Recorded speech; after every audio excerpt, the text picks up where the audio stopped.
Estamos em Viçosa, na casa paroquial da Igreja de Nossa Senhora de Fátima, e quem está aqui ao meu lado é o padre Hilário Dick, que participou conosco das atividades do 8º Seminário da Juventude e que vai fazer uma conversa agora um pouco a respeito da história e da trajetória da Pastoral da Juventude e do trabalho dele junto com a juventude. Hilário é uma figura muito importante, com vários livros publicados a respeito do trabalho de evangelização com juventude, mas que talvez nos dê as suas maiores contribuições através da sua própria pessoa, do seu trabalho de pastoral, e acho que vai ser muito bacana ter uma conversa com ele agora. Bom dia, Hilário. Bom dia, bom dia.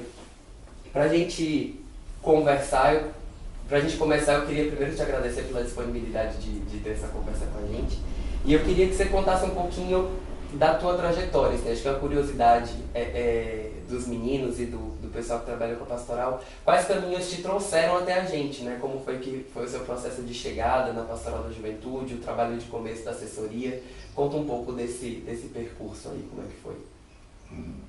Tá.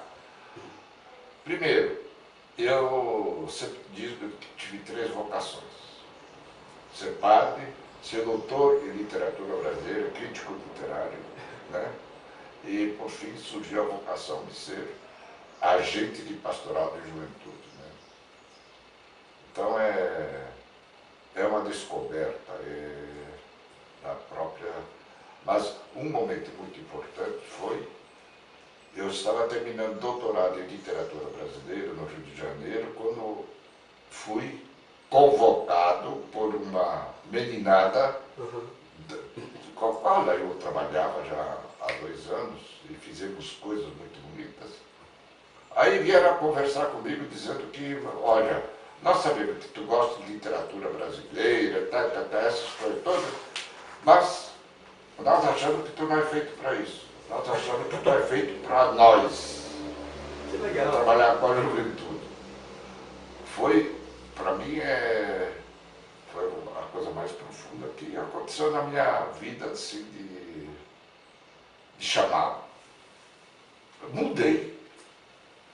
Eu gostava muito de literatura. Eu fui o primeiro doutor em literatura brasileira, padre doutor em literatura brasileira. Você já era padre na época? Já era padre. E de repente veio essa meninada. E levei 2 anos para tomar uma decisão. Então, o jovem entrou profundamente dentro de mim. Quer dizer, o jovem se tornou uma causa. E aí mudou toda a minha vida, mudou. Voltei para a universidade, mas não como professor, não. Vou dizer como padre, mas trabalhando como jovens universitários. Como foi essa trajetória na universidade, nesse percurso aí? Bom, aí foi conflitivo por um lado. Por um lado, ninguém acreditava que eu ia conseguir alguma coisa. Aí, questão de um mês e pouco, eu já estava fazendo encontros universitários. Assim, de final de semana, tal, depois formando grupos, depois esse grupo, a partir desse grupo, em grande parte, a primeira greve dentro da universidade, e eu tive que subir o palco, porque eu era, naquele tempo eles me colocaram como ponte entre a reitoria e os universitários que estavam sob intervenção. Bom, aí foi conflitivo, porque, e por outro lado também eles viram que o jovem é impressionante, né? Aí eu vi que, pô, aqui eu não tenho vez, aí eu me mandei. Saiu da universidade? Saí e cuspi no fogo. Aí, interessante, depois, para resumir, eu fiquei fora 20 anos. Eu tinha jurado para mim nunca mais voltar a uma universidade católica, nem de jesuítas ou não. Aí surgiu a necessidade, fomos descobrir a necessidade de um estudo mais acadêmico do trabalho de pastoral da juventude, de evangelização. E aí nós tínhamos grupos, etc., pensando aí, como é que vamos fazer? Vamos fazer uma pós-graduação Em juventude. para gente que trabalha em juventude. com gente que trabalha com jovens. Não precisa ser católico, não, pode ser comunista, seja lá, de forma que trabalha com jovens. E aí nós conversamos. E por causa disso, 20 anos depois, eu me dignei voltar para a universidade. Por causa da juventude. Né? Por causa agora está funcionando o Observatório Juvenil do Vale, etc. Várias coisas. Né? Mas então a causa foi crescendo e tomando suas medidas. Nesse percurso aí, como que foi que você chegou na Assessoria Nacional do Setor Juventude?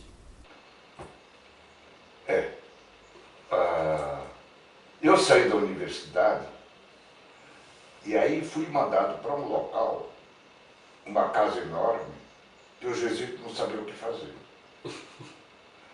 E me disseram assim, por que tu não vai lá e começa uma coisa de juventude? Aí eu topei. Aí, por fim, então, fui o que fazer? A casa, local bonito, grande, parecia um colégio, mas não era colégio. Aí começou o Instituto Pastoral da Juventude. Bacana. A primeira entidade nesse sentido foi em Bogotá, depois no Chile, e aí em Porto Alegre. Nós fundamos um instituto. 10 congregações que assumiram, tal. Aí estamos começando esse trabalho. O setor juventude da CVB, naquele momento, estava sem assessor.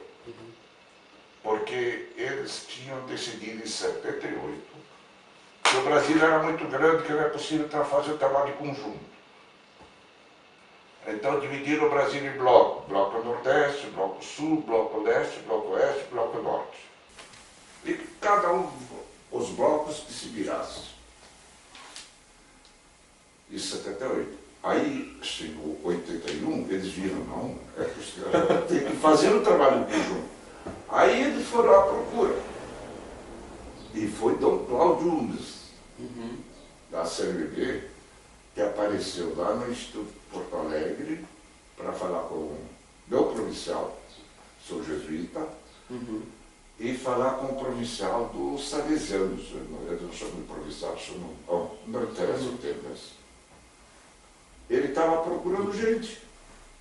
Lá no Instituto de Pastoral da Juventude. Ele veio a Porto Alegre procurar alguém, vem cá. Eu ouvi dizer que tem lá uns camaradas. Vocês são capazes de liberar um desses camaradas? No fundo foi isso. Mas é sinal de que o Instituto estava fazendo um trabalho que tinha se tornado referência. E nós estamos começando a receber. Quer dizer, que nem tínhamos caminhado depois esse Instituto fez uma história muito bonita, né? Mas estava no começo. E logo veio o convite. E tanto assim que a equipe achava muito cedo alguém do Instituto e logo para uma instituição como o CNBB. Disse, não, primeiro vou ficar aqui. Eu percebia a situação um pouco das articulações de grupo de jovens, disse, não, é a hora de a gente se meter e fazer um trabalho de articulação nacional. Isso, o caminho estava, eu penso que estava começando, né? O caminho da Pastoral da Juventude, a coisa dos grupos de base. Isso existia, né? Não existia articulação, por exemplo. Então existiam experiências em São Paulo, no Rio Grande do Sul, Pernambuco, em Goiás, no leste, aqui, Vitória especialmente, mais do que Belo Horizonte, eu acho. Havia experiências locais, mas tudo experiências locais de articulação. Dispersos. Então, eu cheguei a saber disso, mas está na hora de... Um trabalho mais... Um trabalho conjunto. Então e depois foi logo quando eu peguei, então fui para a CNBB. O grande trabalho que eu fiz foi a viagem, que eu saí de Porto Alegre, terminei lá em Belém, descendo para descer de novo para Brasília. Tudo, nada de avião, tudo de ônibus. Viajava de dia, trabalhava de noite, me encontrava com liderança aqui, liderança lá, tal. E logo depois aconteceu o primeiro encontro nacional, com representantes de grupos de jovens de todo o Brasil. E por isso mesmo, agora eu vou encucar um pouco. Isso foi em 83. Uhum. Então a Pastoral da Juventude, como tal, como articulação, não tem 40 anos, tem 30 anos. Entendi. Mas isso é uma briga, tinha coisas antes, mas o jovem como protagonista, e protagonista nacional, quer dizer, no sentido de uma articulação nacional, foi em dezembro de 83. Que foi com esse primeiro Então encontro. foi, e isso, eu me alegro de ter feito aquela viagem, foi a coisa mais fantástica que eu fiz, mas eu estava com a língua de fora quando em Belém. Eu estava em Belém, eu tinha sempre meu ponto de referência. Agora, de Belém vou para onde? Aí eu ia para Tocantinópolis, Tocantins, como é que é? Palmas. A capital. Palmas. Depois agora o estado do Tocantins, mas era a cidade, inclusive o bispo era um negro. E lá era meu ponto. E eu tinha contato com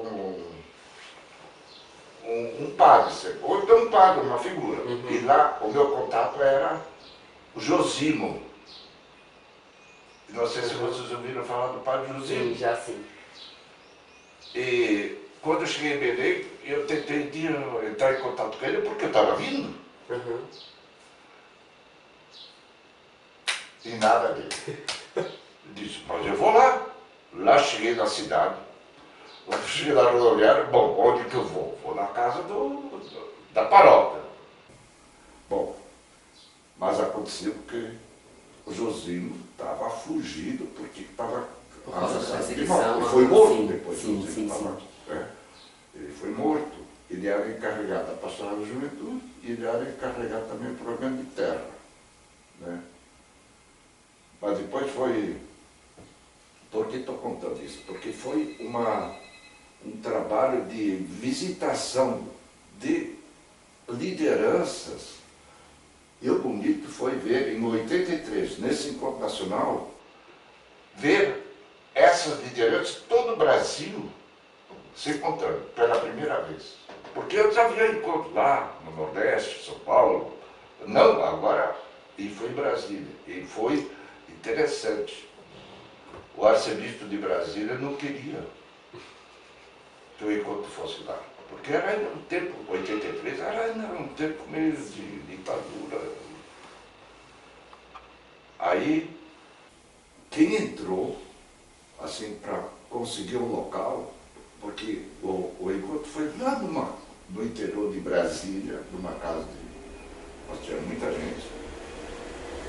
O Dom Sinésio Gomes, que depois foi referenciado na Pastoral da Juventude muitos anos. Né? Ele estava trabalhando em Brasília, ele era do Sul, conhecido e tal.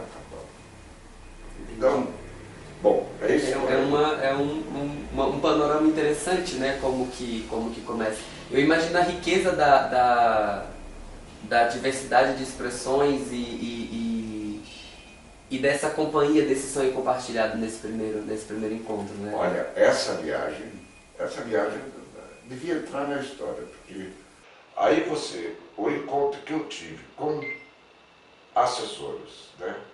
Assessores animados, nunca, uns mais desconfiados, outros famintos, uns pensando, o Hilário, eu vinha da cerveja, dedo duro, nos quer controlar.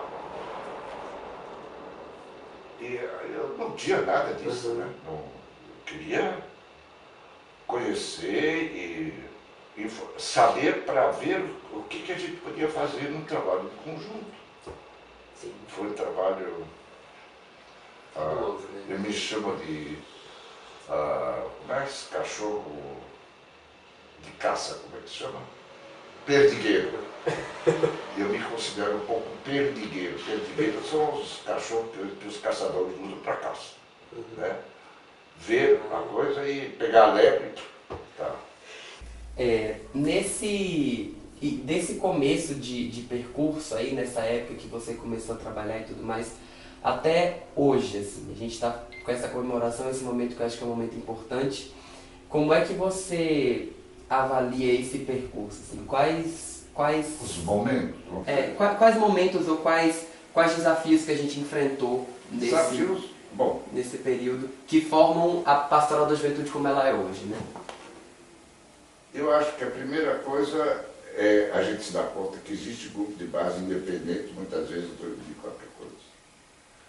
Então, o primeiro momento foi muito de articulação, uma primeira tentativa de organização.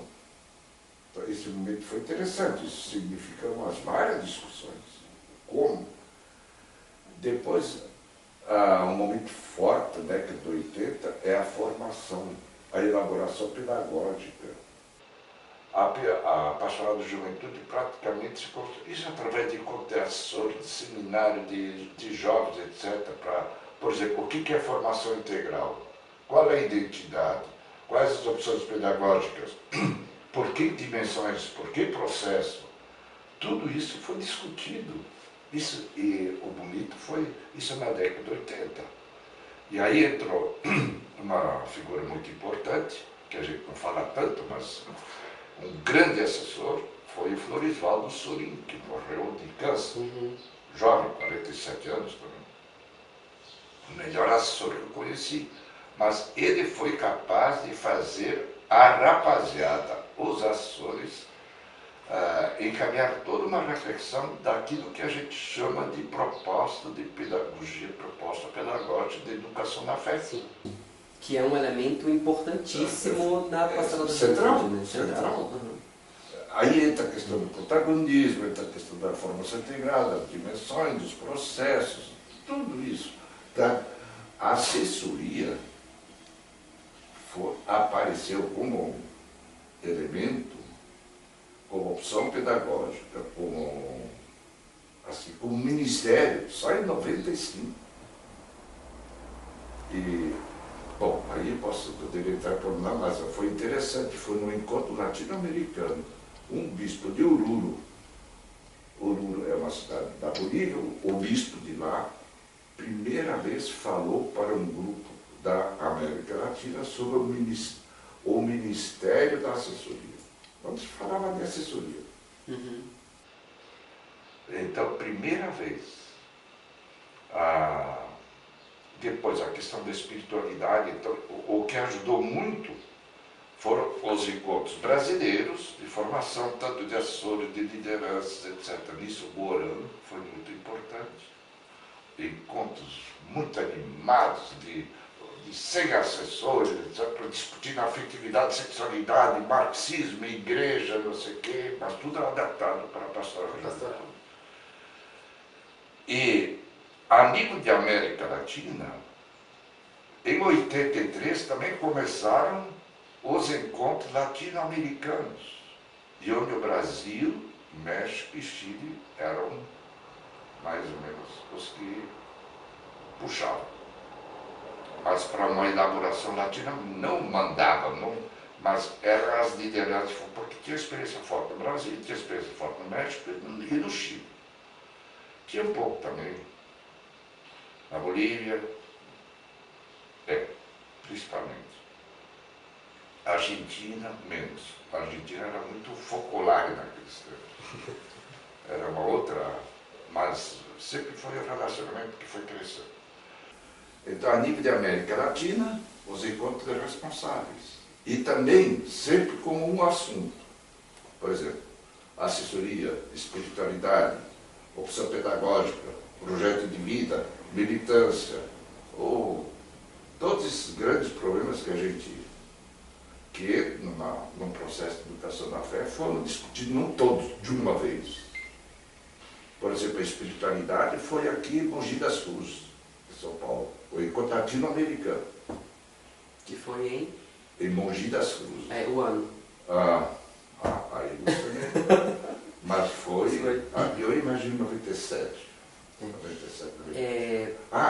em Mogi. Deve ter sido 95, porque nesse encontro eles decidiram a reelaboração das diretrizes Civilização do Amor, onde saiu, estava em vigor Civilização do Amor, Pastoral da Juventude, sim, a Civilização do Amor.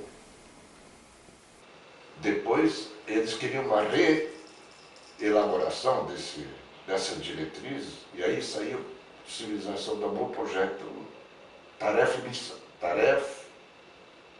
Projeto e Missão? Hã? Projeto e Missão? Não, esse é o último. Esse é o último. Tarefa e Esperança. Ah, sim. Tarefa e Esperança. Isso foi escolhido, essa mudança, no encontro Mogi das Cruzes. E é interessante, por isso mesmo a questão do protagonismo. A gurizada que escolheu as pessoas que iriam elaborar. Né? A nível de América Latina. Aí eu nem estava em Mogi das Cruzes. Eles me escolheram para ser um dos redatores. Aliás, pessoalmente foi um dos momentos mais bonitos que eu vivi na minha vida como assessor. Quando aquele grupo, não éramos 10, mas era por aí, 8, escolhidos de Porto Rico, do Chile, do Uruguai. E pela juventude, né? Pela moção. E agora, o que nós vamos fazer? Uhum. Foi um momento tão bonito, tão brigado, tão peleado. Foi fantástico. E por fim, chegou, opa, é por aí que nós vamos. E para mim ainda a Tarefa e Esperança ainda é a melhor coisa do mundo sobre a evangelização da juventude. Agora tem projeto de missão, mas eu acho que um pouco mais fraco. Não é ruim. Uhum. Né? Bom, não sei por que estou falando dessas coisas, mas eu estou falando um pouco do processo, como as coisas foram acontecendo, né? Eu acho que uma coisa muito curiosa em termos do contexto em que a Pastoral da Juventude viveu nesse percurso é uma mudança de momento político na América Latina como um todo, né? A gente surge lá nos anos 70, 80, né? Com um momento de ditadura e de atuação política muito forte da juventude e de atuação política muito forte dentro da própria igreja, eu penso, né, com o surgimento da teologia da libertação, das comunidades eclesiais de base. E aí depois a gente passa por um processo de redemocratização, de mudança. Como é que isso interfere na trajetória da pastoral desse caminho? A pastoral de juventude, assim como a SEPS, como a teologia, a pastoral da terra, a teologia da libertação, tudo surgiu no mundo apolíneo. Apolo é o deus da razão, da organização, da racionalização, né, do PT, da corte, sabe, tudo que é organização surgiu. Era vamos dizer assim, um clima apolíneo. Então, por um lado, era toda a ditadura militar na América Latina, então tudo praticamente caminhava para um grito de liberdade, sim, de libertação. Tudo. Fora e dentro da igreja. Isso, e a pastoral da juventude pegou esse ar, entrou nesse tufo, e dentro desse contexto. Agora, isso foi até o final dos anos 90. E aí eu falo do Muro de Berlim. Sim, sem dúvida. 1889, e digo, o que houve? Aquilo que era um ar apolíneo, eu vivi essa crise, e vivia também a crise na organização, nas pastorais, na pastoral de juventude, nas lideranças, etc. Um monte de coisas. Não se discutia afetividade, de repente você começa a falar, era uma... E aí o que foi? A hegemonia do apolíneo foi broxando. Entrou em hegemonia o Dionisio, que é prazer, o corpo, a afetividade, a beleza, o teatro, a aparência. É outro do que... E, no fundo, nós estamos vivendo isso ainda. E agora, eu imagino que daqui a pouco vai haver novamente, o Apolíneo vai ter mais vez de novo. Nesse momento, o Apolíneo não tem vez. Então você não faz mais análise de conjuntura, o que a gente fazia. Ou faz, mas de maneira... Bom, ainda é muito... Vou dizer assim, um pouco militante. Ah, sim, sem dúvida, sem dúvida. É. Acho que às vezes os problemas políticos que a gente ainda tem, eles não são tão claros no nosso processo de análise. E o processo também é mais complicado. Mas assim, eu particularmente, não sei o que você pensa disso, eu penso que o trabalho da análise de conjuntura hoje, quando ele é feito pela juventude, ele está muito mais nas realidades locais.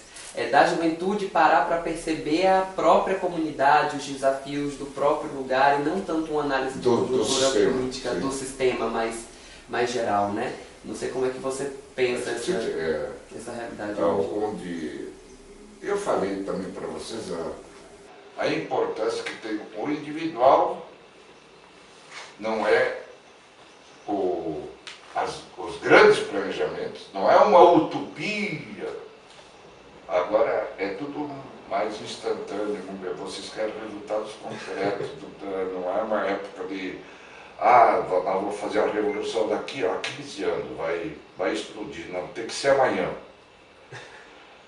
Então, e vocês têm pressa, né? É uma geração que tem pressa, uma geração onde o corpo, a utopia é o próprio corpo. Eu digo que a utopia está no umbigo, não está fora, não está na realidade social, mas está na aparência. Eu sou minha própria utopia, por isso tenho que fazer academia, pilates e outras coisas, por causa da aparência. A igreja entra nessa, a Jornada Mundial entra nessa. É uma manifestação dionisíaca, onde a utopia não tem muito lugar. E como isso interfere na realidade do nosso trabalho de pastoral hoje? Esses são os nossos jovens, né? Os jovens estão nos nossos grupos e tal. Como que isso... Quais são os desafios que a gente tem para evangelizar a juventude dentro desse contexto, né? Lidando com esses valores, com esses sonhos, né? Bom, tem vários, né? Para mim me ocorre, por exemplo, a dificuldade de vocês acreditarem em vocês mesmos, isto é, acreditar na organização. Para mim, exemplo, talvez esteja errado, mas o movimento de junho no Brasil, com os milhões na rua, foi um exemplo. O que faltou nessa movimentação, assim, que deixou todo mundo de cabelo em pé? Um chamando de não sei o que. Como é que pode acontecer isso? O que está acontecendo? Qual a dificuldade? Por que broxou? O movimento broxou. Por causa da falta de organização. E falta de organização, o sistema, eu diria até as igrejas, estão interessados que vocês não se organizem. Eles gostam que vocês sejam rebanhos, que a juventude seja rebanho, não seja povo, que seja massa, que seja 13 milhões na praia de Copacabana, mas que não fale de educação e não fale de direito e não diga que o padre deve casar. Que eles rezem, que Jesus salva, que gosta do Papa. Está entendendo? Não tem a coisa do protagonismo, né? Porque eu acho que essa é uma questão importante, é que às vezes quando a gente fala de organização, algumas pessoas tendem a achar que a gente quer burocratizar o processo. E eu acho que a organização precisa ela é para valorizar, né, e potencializar o Não protagonismo. existe protagonismo juvenil, não existe autonomia sem organização. Está entendendo? E organização. E aí, eu pessoalmente tenho dificuldade. E eu acho que as redes sociais são uma riqueza. Mas, por outro lado, eu acho que não basta. Não. Ou se a rede é uma forma de organização, mas acho que é muito diluída. A organização é necessária. E se uma pastoral de juventude é pastoral de juventude quando é organizada. E organizado significa planejamento, andado de conjuntura, avaliação, revisão, celebração, encontros massivos, curso, tudo. Por quê? Uma coisa planejada. Sim, sem dúvida. O seminário que nós viemos agora, o 8º seminário, é uma coisa organizada e que, no fundo, é resultado de um processo que começa lá no grupo de base, no xixi diário, mas que tem um evento e vai continuar, e não morre no seminário. A coisa vai voltar para casa, vamos continuar, descobrimos mais problemas ou mais luzes para a nossa ação, etc. E num contexto geral, diante desses desafios todos que a gente tem, assim, como você avalia a conjuntura do trabalho de evangelização da juventude no Brasil hoje, né? Que é uma coisa bastante desafiadora. No começo do seu livro novo, você fala que é até perigoso falar de evangelização de juventude hoje, né? Como é que você avalia esse contexto nosso?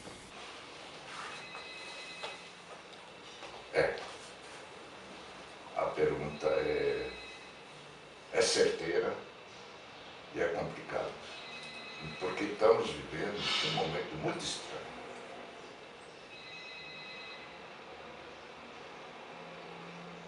Não só a pastoral da juventude. A igreja está vivendo um momento estranho. Assim como a educação, o colégio, etc. Ninguém mais sabe o que é colégio. Então, e a mudança de paradigma carrega uma insegurança. E as inseguranças provocam autoritarismos.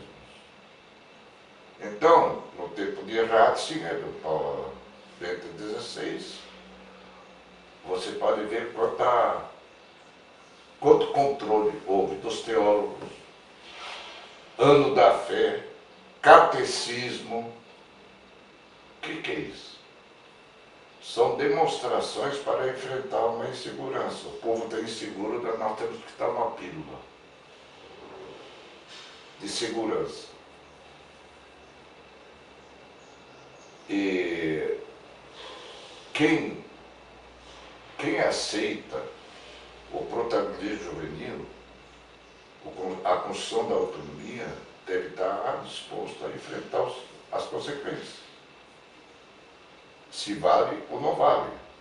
E aí entra que proposta você tem de pessoa humana, de pessoa de fé, de cidadão.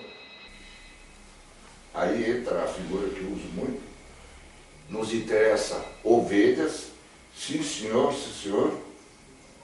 ou então cabrito.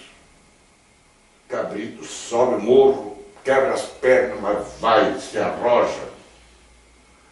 E a igreja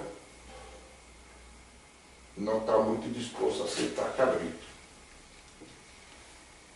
Mas está disposta a formar padres, ovelhas, bispos, ovelhas, leigos, ovelhas, jovens ovelhas.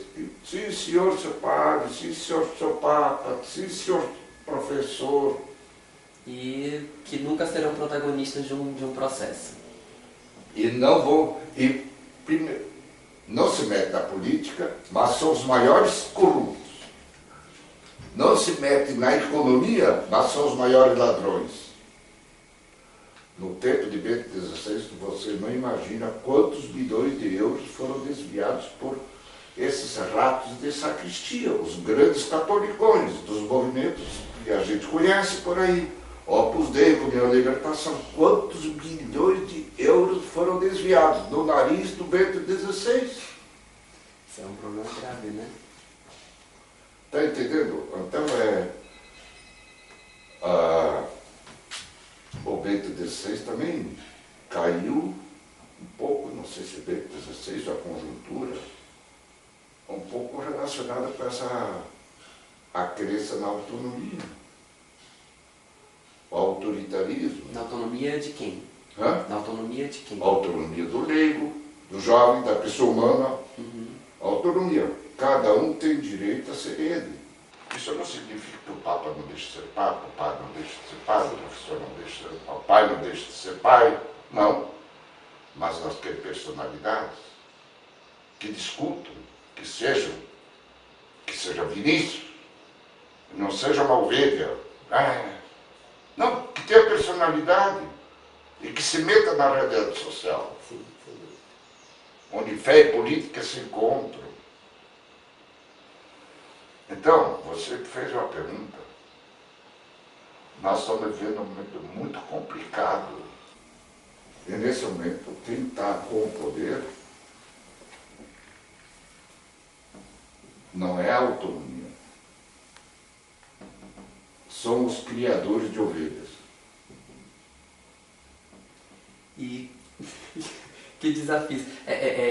Eu penso que a chegada do Papa Francisco com uma mensagem um pouco diferente, né? Muito diferente, né? Significativamente diferente, que tem chamado muita atenção, inclusive dos nossos jovens, né? A gente lá no seminário ouvia muitos meninos comentarem assim nas conversas e tal, falando do Papa, ainda muito na animação, na empolgação de terem visto o Papa na Jornada Mundial da Juventude, mas falando muito do quanto a mensagem dele é diferente, né? Nesse começo de conjuntura começando a mudar, você acha que a gente tem sinais de esperança para uma nova perspectiva dentro desse trabalho de evangelização da juventude? Sim. Como é que você avalia isso, essas perspectivas? Estamos vivendo de criminalização das pastorais, vai passar. Não é por nada que o bispo de vocês aqui, ele repetiu 2 vezes. A pastoral da juventude não pode morrer. Não é um grito qualquer. Ele diz, uma maneira de encarar a evangelização da juventude, que é libertadora, não pode morrer. E eu, aqui na diocese, eu vou fazer de tudo para que não morra. Assim devia, ele podia dizer, a nível de Brasil, eu vou lutar aqui pelo Brasil, pela América Latina. Essa proposta de anúncio da Boa Nova para a juventude não morra. E não venha uma outra proposta que, no fundo, não liberta. Acho que a coisa da proposta libertadora é importante, né? Claro. Os desafios talvez não sejam tão claros, os desafios políticos, né? Como eram quando a pastoral da juventude surgiu, mas são desafios, né? A gente tem a criminalização da juventude como um todo, a realidade de violência e de A extermínio. criminalização da pastoral. Né? Sim, temos na pastoral também, mas... Por isso mesmo a importância que vocês viveram o 8º seminário. E qual foi o assunto? Identidade e história. Uhum. E o que eles querem matar também? Os outros que querem ovelhas. Querem matar a história. Eles não querem que vocês tenham uma história já. Eu acho que essa é uma questão bem preocupante nos nossos grupos. Às vezes, compartilhando impressão particular, eu tenho a impressão de que as pessoas trazem propostas sem pensar que a gente tem uma proposta aqui que surge de um processo de amadurecimento. E que precisa conhecer. Vamos aprender do passado. O passado talvez... Claro, é hora também de novidades, mas a novidade não... Né? E aí que a frase, por exemplo, os que negam a memória histórica, a tendência deles é serem absolutistas, autoritária. Você pode observar. Estamos vendo onde tudo vem feito. A própria Jornada Mundial. E outras coisas. Tudo vem feito. Pílulas. presidentes são consultados. E a Pastoral de Juventude, você sabe que a Pastoral de Juventude procura a elaboração da proposta Pastoral de Juventude que os bispos aprovaram no documento 85, não veio de cima. Opa, viu? Não veio de cima. É o diabo fugindo. Não veio de cima. É uma coisa que nasceu dos grupos e bases, a partir da realidade refletida, rezada, contemplada, estudada. E a proposta, não existe outra. Eles não têm outra proposta. Ou têm outra proposta que eles não têm coragem de dizer. Assim como o sistema neoliberal não tem coragem de dizer o que eles são. E nós, como cristãos, vamos dizer assim, coletivo, socialista, a gente diz o que a gente pensa. E por isso mesmo é morto. Os outros matam. E fica escondendo. O sistema neoliberal age de noite. De repente está feito. Assim também nesse momento, em certo setor da igreja, acontece isso. Não se faz uma assembleia para discutir. Não, alguém está sentado numa escrivaninha, decide tudo. Pum! E sai uma publicação fantástica, cheia de cores. Eu vejo que você apontou algumas perspectivas na conjuntura. A gente está vivendo um momento diferente de mudança, né? Você fala que esse processo de criminalização das pastorais vai acabar. Mas nós, enquanto pastoral, como a gente pode contribuir para isso? Dentro dessas perspectivas da conjuntura, quais são as nossas perspectivas de trabalho para enfrentar esses desafios contemporâneos que a gente tem da evangelização da juventude hoje? Eu não tenho a resposta, mas eu posso dizer uma coisa. Primeiro, não sei se é uma primeira, segunda, terceira, quarta. Primeiro, vocês saberem a proposta. Estudar o que é evangelização, o que é anúncio da Boa Nova para a Igreja do Brasil e da América Latina. Aí está escrito. Segundo, a resistência. Terceiro, mística. Rezar.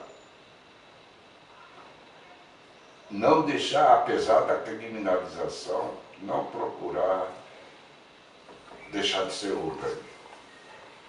Não cansar de ser igreja. Mesmo que a igreja que está aí, não é bem essa igreja que eu quero outra, mas eu quero ser igreja. Por exemplo, no seminário vocês construíram, vocês foram igreja. Vocês provocaram o bispo uma mudança muito interessante, pelo que eu soube. Isto é a beleza da igreja. De repente o bispo entrou sem báculo, sem chapéu, aquele tal, saudou todos vocês. Isto é igreja. Ele podia ter entrado todo solene, falando com ninguém, com báculo, com tal. O que o Papa Francisco fez. Saindo, abraçando as crianças, etc. Então, eu já disse umas coisas, né? Eu acho que vocês têm que estudar mais juventude. Portanto, estudar a proposta, a resistência, a mística, conservar, não perder, não se cansar de ser comunidade. E aí eu volto a dizer que uma das tendências da pastoral de juventude é esquecer que são comunidade. E eu digo que a comunidade está com saudade de vocês na comunidade. Eles querem vocês na comunidade, porque o jovem é a alegria da comunidade. E de vez em quando vocês não vão, não celebram com eles, não cantam com eles, não riem com eles. Eles estão com saudade. Então não perder essas coisas todas. E por isso mesmo, essas coisas vai fazer que essa nuvem negra que está passando, vai passar. Que bom, tomara. Pra gente encerrar nossa conversa, como é que foi a experiência de participar com a gente aqui do 8º Seminário? Que mensagem você deixa para essa nossa juventude? A minha experiência foi a vinda para cá. Que viagem mais cheia de acidentes, mas foi muito bonito encontrar vocês, né? Por outro lado, eu, um velho, um idoso, 76 anos, que gosta, então é muito importante. E ele contar uma vivência bonita. E vocês fizeram uma vivência bonita. Porque pode ter uma vivência assim grande que não cheira bem, mas vocês cheiraram bem. Então,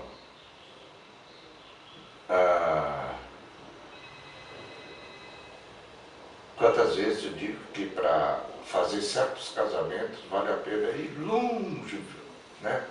Para ver ou viver de novo e se convencer que o amor existe.